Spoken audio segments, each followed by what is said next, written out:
Congresswoman, thank you for taking a few minutes here in Grand Rapids. Start with the basics. Why do you want to be a U.S. Senator? Well, look, Michigan is in an affordability crisis because of Donald Trump's reckless tariffs and chaotic policies. I'm going to lower costs for Michiganders. I'm going to stand up to the utility companies, and I'm going to lower the cost of groceries and get more access to health care. Also, I'm Michigan's manufacturing geek, and I'm going to stand up to the central driver of, or I'm going to stand up for the central driver of our economy. You know, this industrial, amazing manufacturing economy, 21st century labor movement, and I'm going to stop these abuses of power. That's what people want to see. Your opponent, Sure. Abdul El-Sayed, why shouldn't Democrats be picking him? Look, you know what? I'm not even going to get into that right now. I would say that there are some differences between us. I think some of those have been aired out. Look, he was involved in the uncommitted movement. You know, I beat MAGA 4 times. I am campaigning with the likes of Senator Stabenow, Senator Peters, Governor Whitmer, Grand Rapids Congresswoman Hillary Scholten. These are all tough people who have fought for Michigan and won for Michigan. And we need a proven fighter to go and be Mike Rogers, to make sure that we expand access to health care, that we stand up for people's jobs and our way of life here. It's not being heard in the halls of power. And so I've shown I'm a tough as nails Democrat, you know, who's campaigning with a whole heck of a lot of grit and resilience and determination for the people I love. Is he too liberal, too aggressive for this? What's the concern? I mean, I know you win races in this state by narrow margins.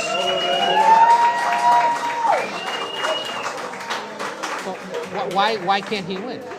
Well, look, I can only speak to what I've done, you know, which is I beat MAGA 4 times. I've won tough primaries, and you know, Abdul has also, you know, chosen, you know, a path of anger, you know, a path of he is really frustrated, which a lot of Michiganders are.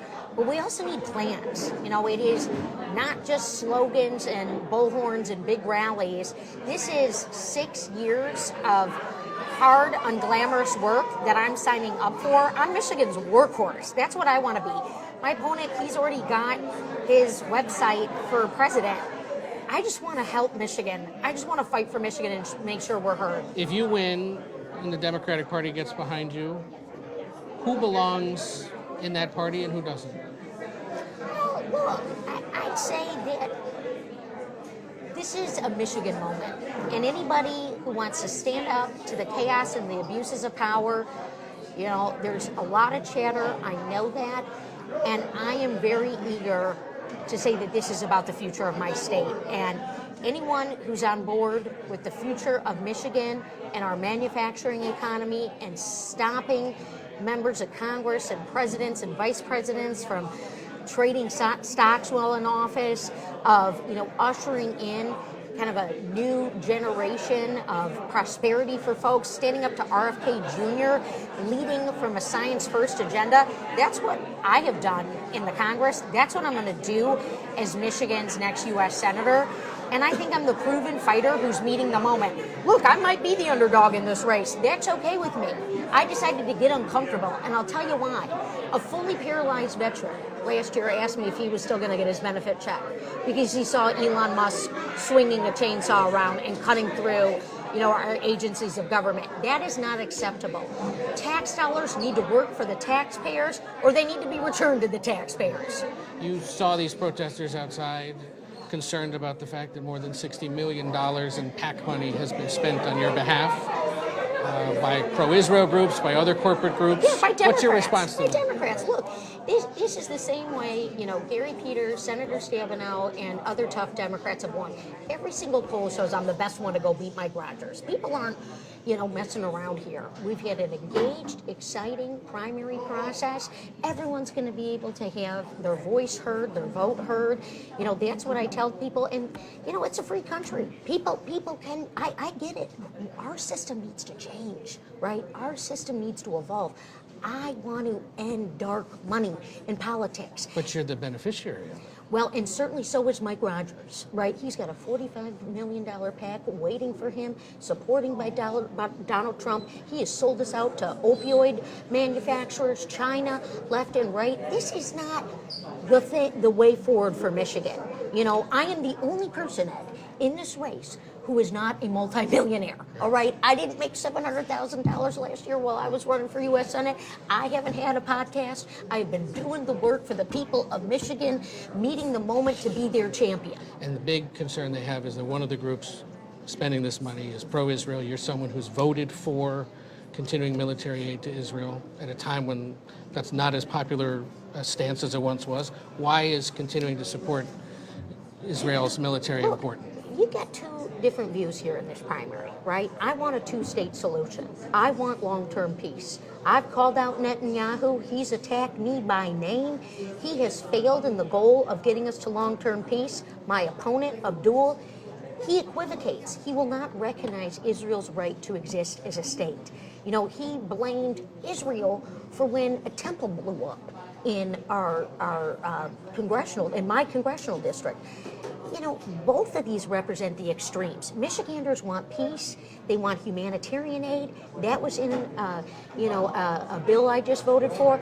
I'm not moving into isolationism. I am trying to make sure that we've got peace and that we've got dignity for people in Palestine and in Israel. And what does Senator Stevens do about the war in Iran?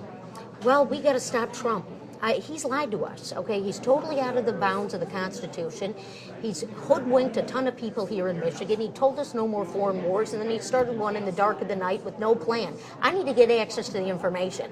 I am eager to hold this administration's feet to the fire to make sure that, you know, we end this war, that we know what the heck is going on. We never even heard about his trip from China. This guy sold us out to China, okay? He told Michiganders that he was going to stand up to China. He started a trade war with Canada. Our small business revenues are down 40%. Look, I am standing for equal opportunity, the effective utilization of the tax dollar. This is a serious moment for Michigan. My state's in a moment of challenge. I'm running at it, just like I did when I was on the Obama auto rescue, just like I did when the COVID hit, and now with this bozo who's wreaking havoc on our very way of life. The president. That is the president. Okay. This has been a fiery last few weeks. You gonna be able to support him if El-Sayed wins the primary? Look, I'm gonna do anything to stop this Mike Rogers who wants to rubber stamp Trump.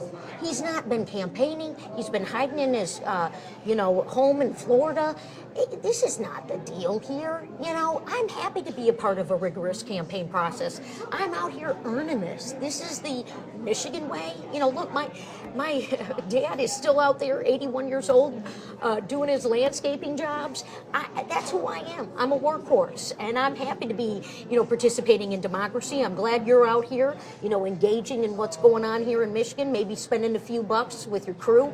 That's what we need, because the Canadians certainly aren't coming in right now, and we're paying the price. Tourism's down. Costs are up. People are getting hurt. I don't like it. This president doesn't care. He's only made it worse. Congresswoman, thank you for taking a few minutes. Thank you. Appreciate Thank it. you. I'm fired up for Michigan. Clearly.